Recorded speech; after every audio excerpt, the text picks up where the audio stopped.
वहां anti smoke gun से पानी का बौछार किया जा रहा है।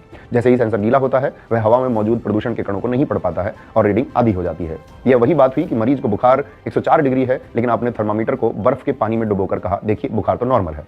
जहां दिल्ली की हवा में सांस लेना एक दिन में 25 से 30 सिगरेट पीने के बराबर हो चुका है, वहीं दिल्ली की मुख्यमंत्री मोहतरमा कहती हैं IQ, AIQ, AQI। IQ जो हमारा AIQ है एक ऐसा टेम्परेचर है जो किसी भी इंस्ट्रूमेंट से पता चल सकता है। और AQI एक ऐसा आपका टेम्परेचर है आपको जो किसी भी इंस्ट्रूमेंट से पता चलता है। इनका पर्यावरण ज्ञान सुनकर नासा के वैज्ञानिक भी सिर पीट लें। पर्यावरण पर इनका यह ज्ञान शायद आने वाले कई दशकों तक केस स्टडी की तरह पढ़ाया जाएगा कि नेताओं को क्या नहीं बोलना चाहिए। सोचिए, जिस शहर में लाखों लोग जहरीली हवा में सांस ले रहे हों, बच्चे नेबुलाइजर पर हों, वहां की मुख्यमंत्री को यह फर्क नहीं पता कि AQI प्रदूषण का सूचकांक है, तापमान का नहीं। पर उनकी जानकारी यही नहीं रुकती। दिल्ली, जिसका क्षेत्रफल लगभग 1483 वर्ग किलोमीटर है, उसे वो किलोमीटर में नाप रही हैं। 1483 किलोमीटर की ये दिल्ली जो है।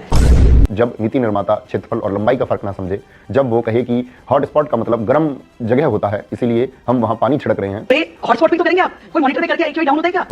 तो समझ जाइए कि नीतियां विज्ञान की कसौटी पर नहीं बल्कि अज्ञानता से बन रही हैं।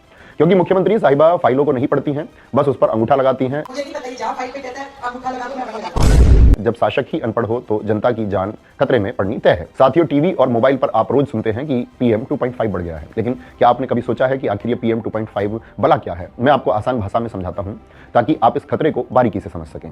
PM का मतलब होता है पार्टिकुलेट मैटर, यानी हवा में मौजूद कण। इसे आसान भाषा में ऐसे समझिए, आप अपने सिर का एक बाल लीजिए, उस एक बाल की मोटाई जितनी है उस पर इस PM 2.5 के 30 कण रखे जा सकते हैं। सोचिए यह कितना महीन है। और इससे खतरा यह है कि PM 10 धूल गर्दा तो हमारी नाक के बाल या गले में फंसकर रुक जाता है और बलगम के जरिए बाहर आ जाता है, लेकिन PM 2.5 इतना छोटा कण है कि यह नाक और गले के बैरियर को तोड़कर सीधा हमारे फेफड़ों, लंग्स में गहराई तक घुस जाता है और वहां से हमारे ब्लड में मिल जाता है। इसी वजह से heart attack, brain stroke, blood sugar और स्वास्थ्य संबंधी बहुत सारी समस्याएं होती हैं।